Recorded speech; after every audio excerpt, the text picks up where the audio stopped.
তো বেশি বেশি করে টেস্ট পেপার সলভ করবা, এটা অ্যানালাইসিস করবা। 7টা চ্যাপ্টারের 5টা চ্যাপ্টার যেন তোমার এইচএসসির মতন করে শেষ হয়ে থাকে। আসলে যে কোনো পরিস্থিতি থেকেই রিকভার করা সম্ভব, এরকম উদাহরণ প্রত্যেক বছরই তৈরি হচ্ছে। 14 ব্যাচের এক ভাইয়া ছিল, নটরডেমে পড়তো সে। উনি 40%-এর মতন মার্কস পেয়েছিল টেস্ট পরীক্ষায়। 40%-এর মতন মার্কস পেয়েছিল। স্বাভাবিকভাবে ভাবতে পারো যে কোনো রকম পাস করছেন।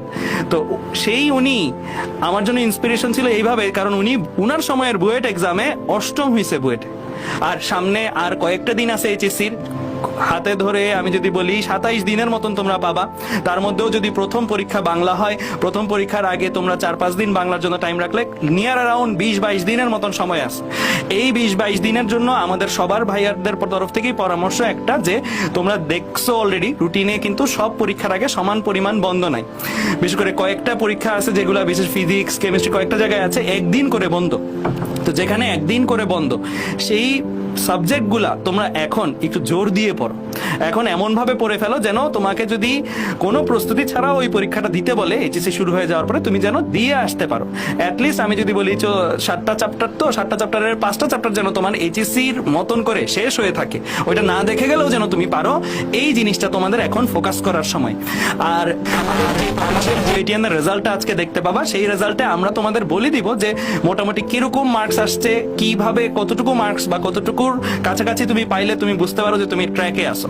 যারা ট্র্যাকে নাই, আমি গত বছর একটা এক্সাম্পল দিছিলাম। আমি যখন 15 ব্যাচে ছিলাম, 14 ব্যাচের এক ভাইয়া ছিল, নটরডেমে পড়তো সে।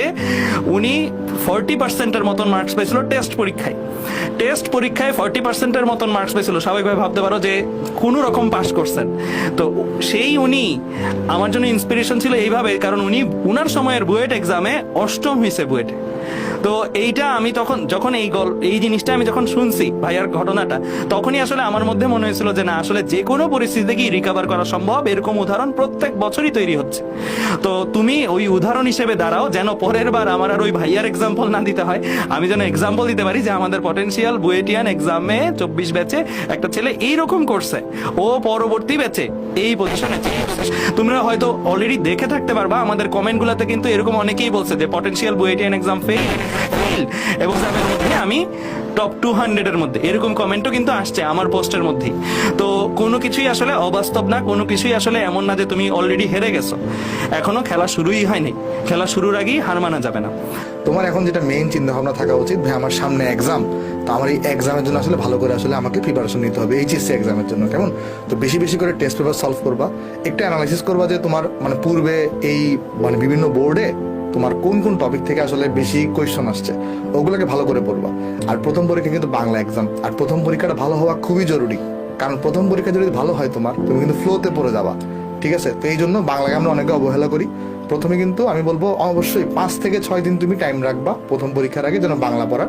এইভাবেই তুমি এখন তোমার আগামী একটা 20 দিনের একটা প্ল্যানিং সাজায় ফেলো, যে এই 20 দিন পরে গিয়ে আমি কিন্তু আর বাংলা ছাড়া কিন্তু কোনো কিছু পড়বো না, কেমন? বাংলায় পড়বা। আর এইচএসসিটা খুব ভালো করে দাও।